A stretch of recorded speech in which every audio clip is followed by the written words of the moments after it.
The Center Convention Complex is the front door to St. Louis for visitors and a huge source of revenue for the city of St. Louis. Right now, city leaders are pouring hundreds of millions of dollars into it for renovations. First Alert 4's Chief Investigator Lauren Traeger tells us the person in charge of those changes is suddenly on her way out.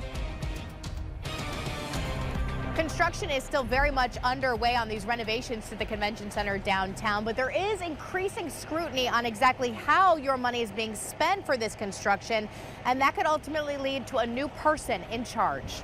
Just to be clear, it doesn't come to us. I mean, I'm just kind of the spokesperson on this as the manager of the complex. That's Kitty Ratcliffe. She's president of the St. Louis Convention and Visitors Commission and has been with the organization Explore St. Louis, which markets St. Louis to the world, since 2006. Ratcliffe steered the ship as the Rams left and navigated the group as the pandemic crippled both conventions and construction. Now, though, Explore St. Louis says they have begun a leadership transition plan to identify her successor.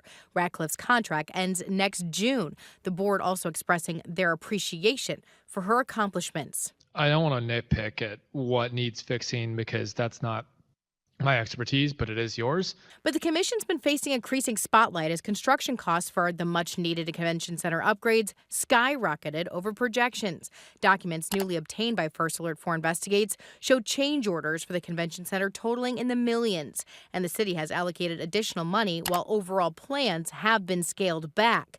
Booked conventions for 2024 are also down, impacting hotels, restaurants, and other revenues.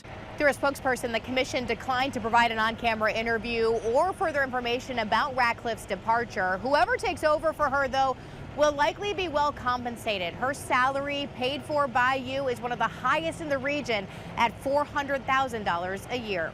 Downtown, I'm Lauren Traeger. First Alert 4 Investigates.